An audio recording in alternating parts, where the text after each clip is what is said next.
Hello and welcome to my YouTube channel. So today we will look into what is a framework and why we require framework. So like we have seen that we can write our test scripts without any framework, but then why, the question is that why we require framework. So let's see. So framework is basically a structured way to arrange our test scripts, page library, reports and logs. So now the question comes is, what is page library? So the page library are basically written for any functionality. For example, let's take an example of any e-commerce site.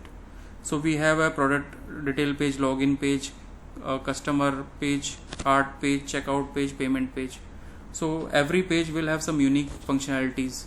For example, if we take an example of product detail page, so there we can see the details of product, we can see the color, we can see the size, brand and price range.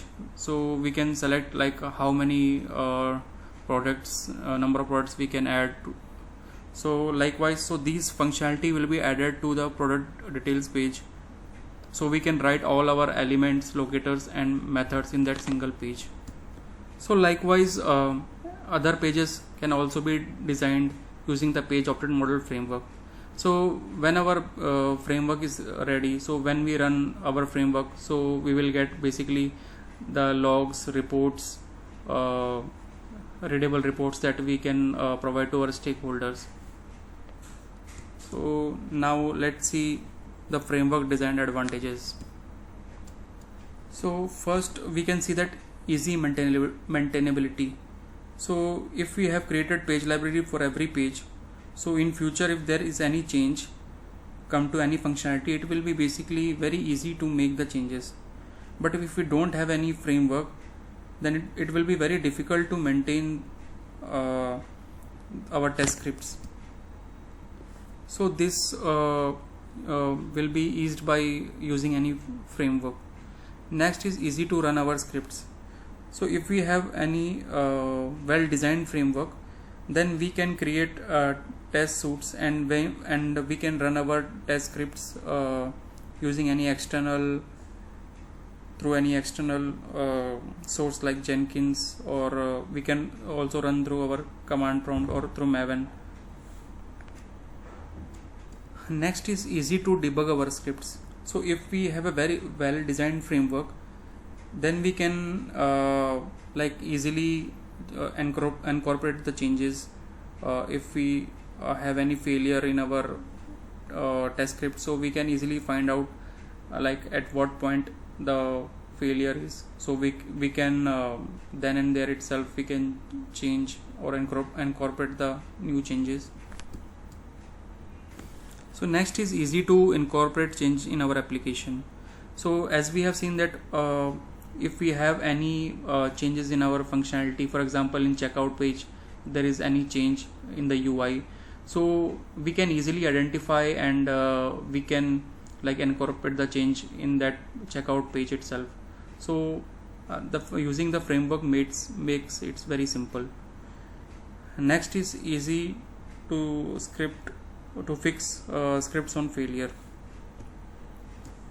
So let's say if we have 500 test scripts running and there are 20 test cases are failed, so we can easily identify using our test reports, where and because in the test reports we can easily identify at which step it is failed, and we can easily go to that test script and we can fix the issue. Next is easy to create custom reports. So we have in TestNG we have iTest listeners and we have log4j, so that and also we can use the extent reports. So using that functionalities, basically using these we can very easily we can create our custom reports. Next is easy to configure changes. So if we have a very well designed framework, then basically we can For example, if we want to change any application port or address or username or any password, so we can directly change that in our config.properties. We can easily change the environment or the port, whatever changes require.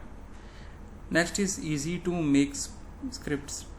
So like we can use testng framework to easily like write our test scripts, so we can do that using that.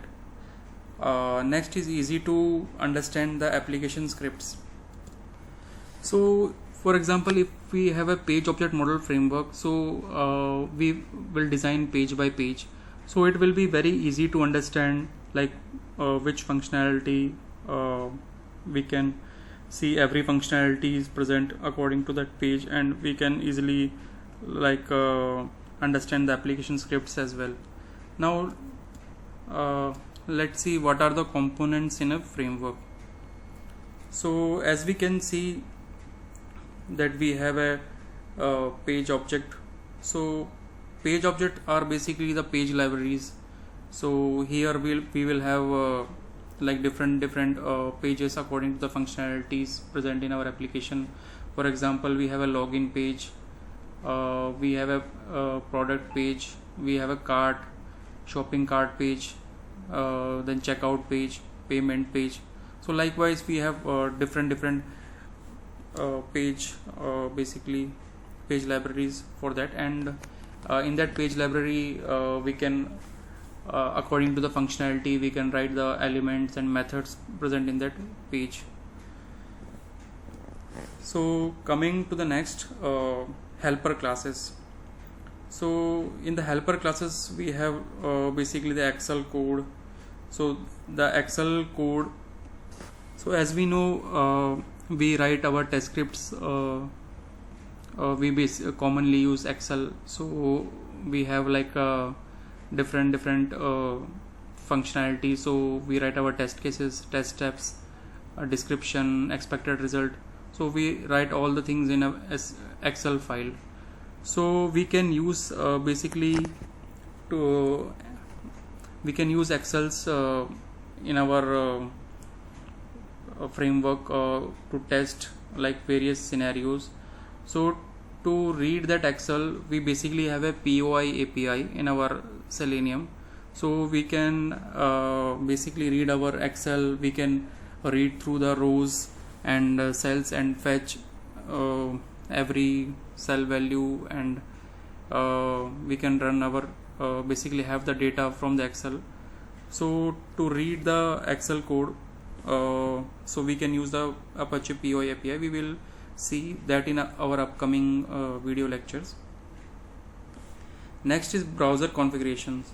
So in browser configuration, basically we can configure our Chrome driver or Internet Explorer driver or Firefox driver. So basically we configure here, so we require the browser configuration. Next we have like log4j. So log4j API is commonly like used in the framework to log all the events which